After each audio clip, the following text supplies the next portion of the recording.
Hi, this is Travis with another video for you guys. So this is going to be the first video I'm going to put together in sort of a mini series involving bands and bars. And so for those of you that are familiar with my other content, you know I've uploaded quite a bit on bands, and that was during the pandemic when there really wasn't a lot of access to gyms unless you had a garage gym already. Now I am in a garage gym, and so I've been incorporating barbells and bands. And for those of you that aren't familiar how to do that, I'm going to show how to do a bench press, incorporating pins on a power rack. I'm using some of the bands from the Mountain Dog pack from Elite FTS, which I think are actually really good, and this Cadillac bar, and show you guys how you can kind of combine the best of both worlds to mix up your training and maybe give yourself a little more results than you are getting currently with just standard bench pressing. And so if you're interested in how to do all this stuff, go ahead and stay tuned and we'll get started. Okay, so initially when you're getting started on putting your band on the barbell, I recommend putting it on the barbell first typically. And so I'll just come in here. In this case, I'm going to go between the rack and the bar, and I've got these pins set up down here. Now what you'll realize is I've got two pins actually. I'm not going to lock them for now. And so I'll show you something interesting. If I'm only going to use one pin, it's going to create a pretty pure downward force here, which is nice. But you'll notice with this kind of band, if I'm only using one pin, I'm going to get a lot of slack at the bottom. So now when I'm ready to get started, I pull this thing out. Feels like I'm getting some tension at the top, but then I completely lose the tension at the bottom. So I've got some pretty good tension at the top, but then I completely lose it at the bottom.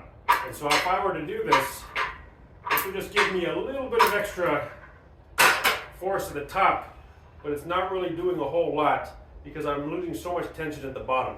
And that's when you're going to want to use two pins typically at the bottom of the rack. And so this will take a little bit of experimentation, but you'll see I have another pin back here. And so what I'll do is I'll come in here and I'm going to loop this one around two pins now. So it's a little more spread at the bottom. And what that'll enable me to do is get the tension lower into the movement. Now I could move that back farther or closer depending on how much tension I want at the bottom. And you know, obviously the strength of the band. So if the band's too strong for me, maybe I do want to lose a little tension at the bottom because I'm not going to be able to lift it at the top. So it will take a little trial and error, but the nice thing here is, as long as it's fairly evenly spread over the bar, you still get a pretty nice downward force, so it's not really pulling too far in either direction. So now the nice thing is I unrack this. Now I don't lose the tension until the very bottom, but I had the tension right about here.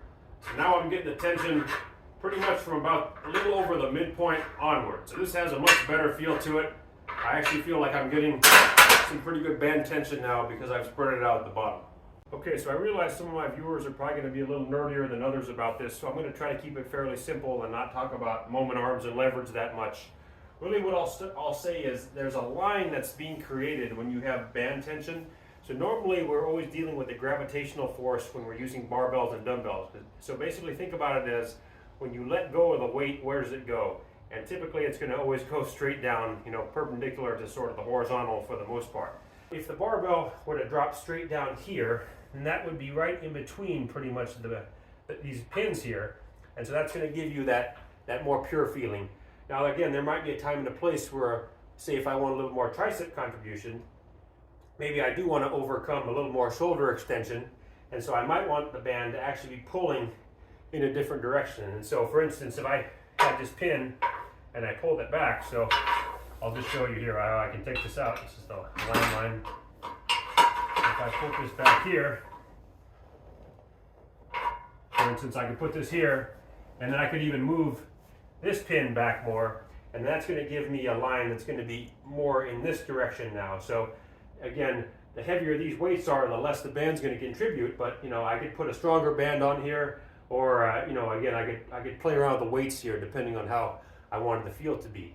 And so if I wanted a really strong force in the direction of the band, then I would probably want a stronger band relative to the amount of weight that I'm lifting. And so that's another concept you guys can keep in the back of your minds as you're playing around with some of this stuff. Like I said, you can get pretty geeked out with some of this, but at the end of the day, you're really just trying to work out. So I would just say play around with it, you know, and you'll find some different angles you might like where you feel like you're getting a good contribution maybe from the muscles you're trying to get after, and not too much, hopefully, emphasis on stuff you're not trying to work.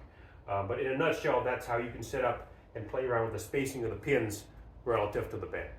I'm not going to lift the house or anything today, but just to show you guys how this will work. So I put a little bit of weight in the bar, So just a couple of 45s.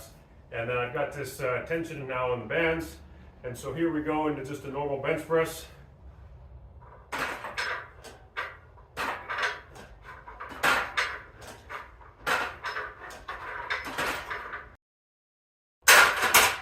And so it definitely gives you a bit more tension at the top than I would generally have if I was doing the barbell only. And so again, if I'm trying to really emphasize the triceps, I want to really work at that lockout.